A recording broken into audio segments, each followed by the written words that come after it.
Like and follow if you love horror. I just want to go home, he whimpered. We all do, but I have a feeling any units isolating our base have instructions to incinerate on site, and those flamethrowers don't tickle. I gestured to the three smoldering heaps in the smoke filled glass cage. We're locked in, and if we want to live, we'll do our damn jobs. I was starting to sound like the general. Not that I could match your commanding tone, but at least I could lay it out just as blunt. Getting the lab stowed away, even with the limited time, mostly sacrificed by Reggie's blubbering, was not particularly difficult. We'd already created special containment procedures for the specimens. All we needed was to batten down our hatches and prepare our trailer to get hitched to a vehicle. All the roads of transportation were wide enough to accommodate our lab and were paved for smooth sailing, so long as we avoided any combat. We watched from the lab, out the window, as medical was set ablaze. The rest was only hinted around the edges of campus in the dim morning light.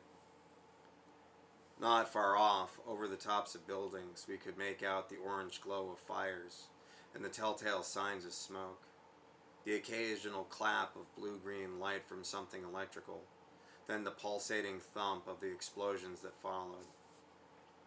This was peppered by the closing sound of gunfire that let us know the battle raged on not far from us. Already one colony of nanites managed to sneak their way onto medical, jumped aboard a guard dispatch without dogs. I had to wonder how his hand got infected. It might not have even taken much, perhaps only a smattering of blood from the discharge of his weapon too close to an infected soldier who'd been completely taken over. Perhaps it was something worse. Perhaps the infected were leaving samples of themselves around the base where units were likely to encounter them. The nanites were extremely resilient, even without proper sources of food or water to replicate. Lord knows how long they could remain on the surface of something. Perhaps the guard made the simple mistake of touching the wrong handrail with an exposed hand. What made me particularly disturbed was how the nanites now behaved. They were ever evolving, learning, changing strategy. First, they used simple passage of blood or saliva through the bite of a rodent. But already they'd learned they could exponentially increase their infection rate at the cost of the host. A suicide bomb behind a virus was deviously innovative, even if crude. Then there was the fact that the first time the nanite was detected in a host, it hadn't taken over. It simply liquefied and tried to lash out, independent of the host. Now it was learning to modify our form, construct simple weapons. It killed 3 men with ease, infecting their biomass, which it knew it could easily reconstitute into functioning organisms if they weren't infected. However, after being incinerated multiple times, I could only imagine it would find a way to protect itself from that eventually. It was learning and adapting so fast, my concerns were that the final option, the nuclear device, even their elaborate booby trap, might be compromised. When our lab was set up at the plant, I immediately got to work on addressing all of our primary concerns. We know it's learning and evolving, which means it's communicating again. And if it's communicating again, that means the scramblers are now useless. Priority should be focusing on trying to cut off its communication. But now we have to figure out how it's even doing that, Sylvia explained. Right. Reggie did his best to try and stay on task. We need a 3-pronged solution. Assure it can't communicate, retard its spread with heavy metal, and design a safe disposal. Reggie, can your phone detect what kind of frequency or wave they're communicating on? I asked. It's not that complex. He shook his head and sucked back a sniffle. But we might not need it, he explained. Scramblers distort all forms of radio and microwave. That leaves infrared and electromagnetic wave. I haven't seen any of the infected glowing or anything, but after I noticed a couple transformers blow, since that would put out disruptive electromagnetic pulses, they might need an alternative to electromagnetic waves. If we set off a large enough electromagnetic pulse, that could get one form of communication. Constantly brightly strobing lights in different frequencies could disrupt the other.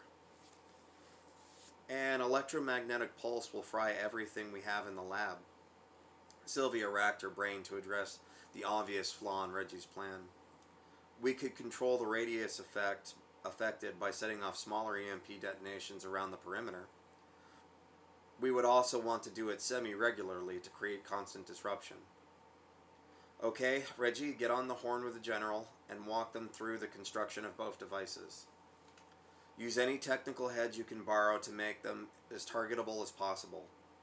I knew there was no time for clean science. This would all have to be dirty guesswork. Our best option, our only option, was to wing it. Sylvia, you're with me on dosage and distribution of the retarding agent. Any metal that could affect the proteins of our nanite, even dimethylmercury. Jesus, why don't we just ask them to kill themselves after returning from an infection zone? Sylvia asked. It almost seems more humane. Would you do it? I said, realizing I was explaining and appreciating the irony that we'd exchanged our positions on the matter. Between being handed a little pill and told this will protect you and being handed a bullet with your name on it, which would you want to hear? If they're infected, they're dead anyways, as they'll be incinerated the moment a dog barks near their direction. Every soldier on campus is now a suicide troop, whether they understand that or not. Sylvia knew that, but it was just so daunting, so unforgiving. There were no options for them either, no surviving what they had encountered except by dumb luck. This was the sort of decision the brass made, but here we were, constructing it without any ambiguity. Acceptable casualties. And there's more at stake. These nanites can't be allowed to leave the base. The ensuing Holocaust could kill billions. In the back of my head, I quietly wondered if more nanite infections had been deployed at other bases, possibly other areas, or into the general population. I shuddered at the thought. We have a responsibility to isolate and destroy it here at all cost, I said, but even I wasn't sure if I believed it. In the back of my head, I couldn't help but think about the possibility of similar attacks nationally or globally. All they'd have to do is deploy it in our water supply. We were asked to do the unthinkable to contain the infected, but what if it didn't even matter? Internally, I hoped that the nanite was targeted solely at our base for reasons yet unknown. Like the strategy we constructed, we soldiered on without the necessary information. We could all feel the anger radiating off of Reggie as he instructed some dumb boot on constructing each of the devices and their purpose. He wasn't ready to submit to our fate.